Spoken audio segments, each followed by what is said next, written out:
wabarakatuh. Oke, kembali lagi tentunya masih di channel Fakultas Dakwah dalam segmen obrolan Islam inspiratif yang mempunyai jingle yaitu bersama temukan Islam inspiratif. Tentunya pada segmen kali ini kita sudah bergabung bersama salah satu sivitas akademisi dari Fakultas Dakwah, ada Ibu Atifa Muji MKo. Selamat datang Ibu. Assalamualaikum. Waalaikumsalam warahmatullahi wabarakatuh, Mas Jalur. Oke, pada kesempatan kali ini kita akan ngobrol-ngobrol santuy sembari menunggu waktu berbuka puasa Ibu. Nah, pada kesempatan kali ini kita akan ngobrol-ngobrol tentang literasi ibadah Ibu. Iya. Nah, namun sebelumnya mungkin boleh Ibu sedikit opening sebelum nanti kita akan nabrak-nabrak ke literasi ibadah. Sebelumnya Ibu mungkin bisa menceritakan terlebih dahulu. Monggo. Oke. Ini sekilas tentang literasi ibadah. Jadi ya ini literasi ibadah ya Mas Jalur. Jadi literasi itu banyak. Nah, pada intinya literasi itu adalah cakap. Ya, kalau dulu kan ada istilah kayak gaptek, gagap teknologi gitu ya. Jadi kita itu gimana supaya kita nggak gagap atau cakap ya. Cakap kan berarti artinya pintar. Nah, di sini ada literasi ibadah, berarti kadang ya di zaman yang sekarang tuh udah serba gadget ya, kadang kita tuh dari mulai bangun tidur sampai kita mau tidur lagi itu pasti sudah mainan HP terus itu kan ya. Ya, Mas Jalur sendiri coba dari 24 jam sehari main HP-nya berapa jam? Ya 23 jam lah Bu. 23 jam ya, 23 jam 59 detik ya, menit gitu. Nah, itu ternyata memang seperti itu. Nah, sehingga ternyata hal-hal itu terbawa sampai saat kita sedang beribadah. Sadar apa enggak Mas Jalur ketika beribadah mainan HP? Iya, sadar Bu. Sadar kan? Sekarang pun kalau kita baca Quran gitu ya Bu. Baca Quran. Kita pakainya smartphone. Smartphone iya. Jadi sebenarnya bukan main smartphone-nya ya Mas, tapi ketika kita ibadah itu misalkan kayak gini. Saya pernah mengalami suatu peristiwa gitu ya. Ini setiap minggu ya, setiap hari Jumat. Saya kan pulang bareng suami nih ya. Kadang-kadang sholat subuhnya itu di jalan. Nah, saya kan nungguin suami selesai sholat Jumat ya. Saya tuh melihat mereka yang pada sholat Jumat ketika khotibnya sudah mulai khotbah ya kan, itu mereka itu masih saja memegang HP. Betul kan ya? Betul. Padahal itu kan kita tuh harus menyadari bahwa saat kita itu beribadah itu kan kita sedang menghadap Allah, sedang menghadap Tuhan. Ya masa kita bisa-bisanya pegang HP? Ibaratnya nih kalau misalkan dalam urusan dunia, coba ketika Mas Jalur menghadap saya misalkan, sedang menghadap saya, kemudian Mas Jalur mainan HP, rasanya gimana? Ya Ibu sakit mikir-mikir ya, Bu. kan, mikir-mikir juga kan, aduh ini saya mau buka HP apa enggak ya, betul. gitu kan? Atau bisa saja kalau misalkan Mas Jalur nggak membutuhkan saya, tapi kan saya bisa marah, ya kan? Sama. Jadi tolonglah ketika kita sedang beribadah, entah itu sholat ya, entah itu ngaji, tolong HP-nya di silent dulu atau dinonaktifkan dulu, itu kan mengganggu. Kadang ada orang nih ya, mungkin dia baru punya HP kali ya, jadi ketika sholat berjamaah di masjid atau mungkin dia tengah sholat itu HP-nya dideringkan, itu kan mengganggu juga. Jadi yang mau saya tekankan di sini adalah kita itu harusnya paham ya, bisa memposisikan diri, bisa benar-benar mengetahui bahwa kita itu ketika sedang beribadah ya sudah fokus beribadah, literasi beribadahnya itu ada gitu loh ya, harus memahami. Jangan ketika sholat ya, apalagi fenomena ketika misalkan sholat Idul Fitri tuh ya nggak sering kan Mas Jalur, aku lihat statusnya Mas Jalur nih, sini lagi khotbah selfie kan waktunya beda dulu. Itu kan sebenarnya mendengarkan khotbah itu kan bagian dari sholat itu sendiri kan. Nah, ini jadi perlu dipahami bahwa tadi literasi ibadahnya kita itu selain literasi medianya juga rendah, ternyata literasi ibadahnya juga rendah ya. Oke, nah Bu, mungkin bisa dijelaskan Bu terkait faktor apa yang mempengaruhi rendahnya literasi ibadah seperti yang tadi Bu. Literasi ibadah, ya. Coba Mas Jalur pernah tadi melakukan hal-hal tersebut, misalkan mendengar sholat Jumat nih main HP, pernah nggak? Pernah. Apa yang mendorong Mas Jalur melakukan itu? Takut ayangnya marah Ibu. Nah, ya lebih takut ayam ketimbang takut Allah kan?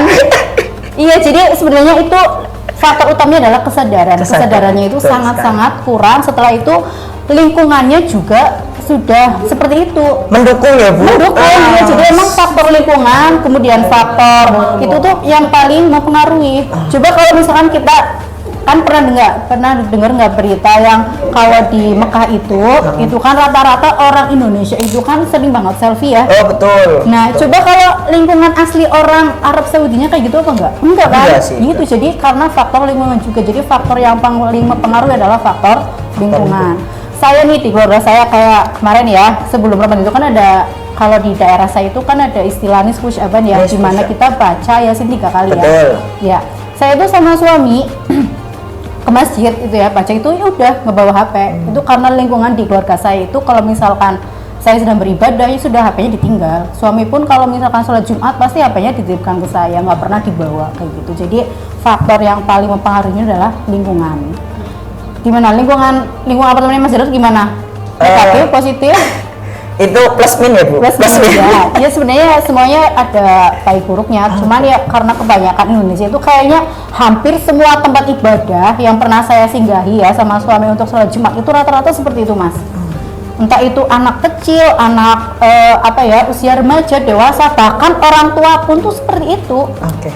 Iya, jadi emang faktor lingkungan yang paling mempengaruhi. Kembali lagi ke topik kita literasi ibadah Ibu, bahwasannya sebenarnya untuk sobat dakwah ini penting nggak sih Bu literasi dalam beribadah tersebut, atau mungkin tanda kutipnya literasi ibadah itu sebenarnya penting nggak sih sebenarnya seperti itu? Ya sangat penting. Ibadah itu kan urusan kita kepada Tuhan ya.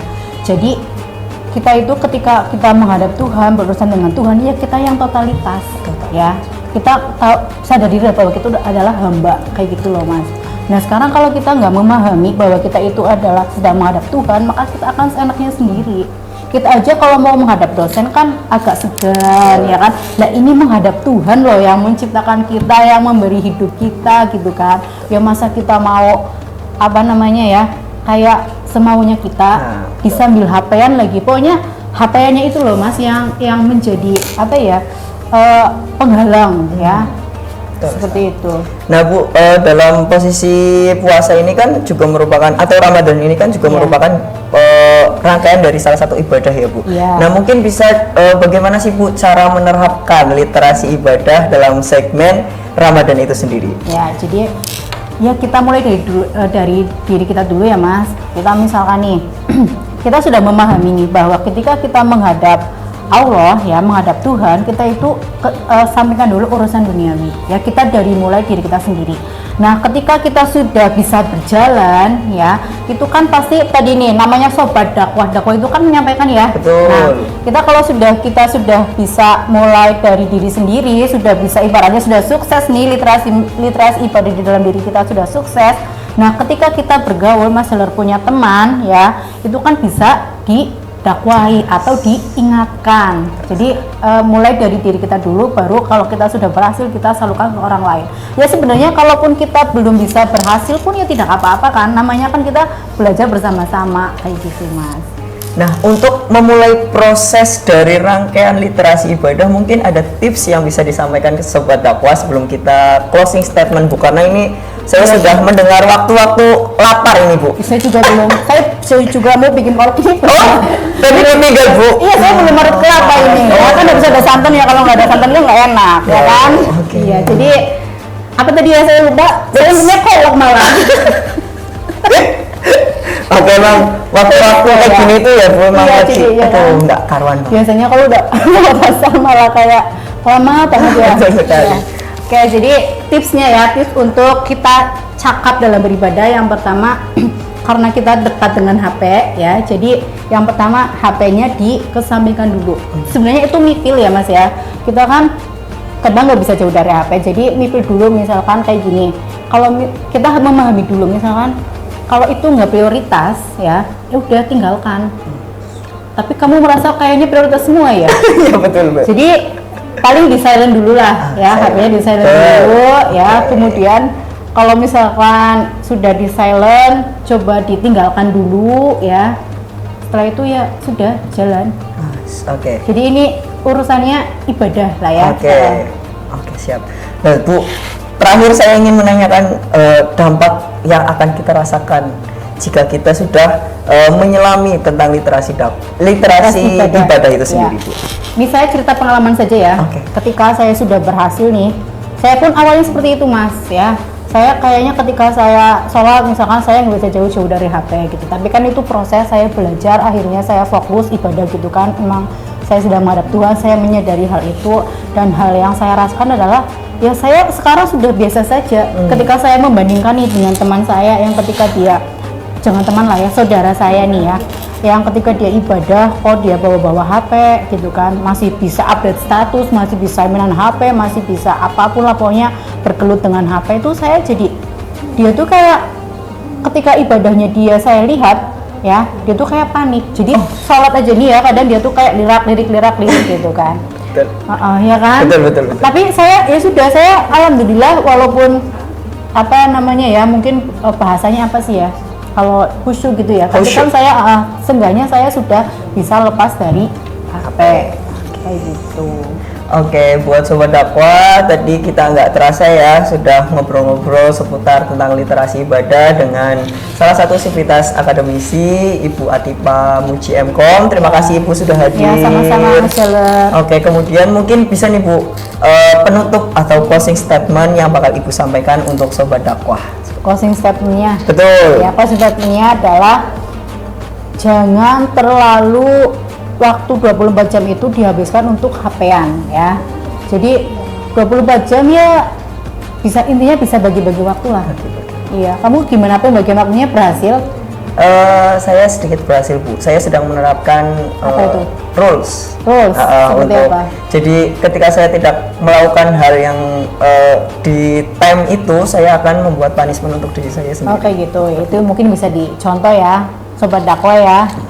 Iya. Mungkin itu tadi kita sudah bincang-bincang panjang lebar kali tinggi. Enggak gitu ya Bu? Ya nggak gitu. Itu juga nggak apa-apa sih. Seputar tentang literasi ibadah, saya Hendrawan Jalur Triyono. Saya Atipa Muji. Buat Sobat Dakwah, ikuti terus channel YouTube dari Fakultas Dakwah UIN Seizu karena di situ banyak sekali konten-konten menarik dan inspiratif yang bakal disajikan sembari menunggu waktu berbuka puasa untuk Sobat Dakwah menunggu jam beduk. Kok apa ya? Menunggu Apa jam sih? berbuka puasa Oh ya. iya, beduk buka puasa. Beduk buka puasa. Oke. Saya Hendrawan Jalur Triyono pamit undur diri. Apabila banyak kesalahan mohon maaf. Wassalamualaikum warahmatullahi wabarakatuh. Waalaikumsalam warahmatullahi wabarakatuh.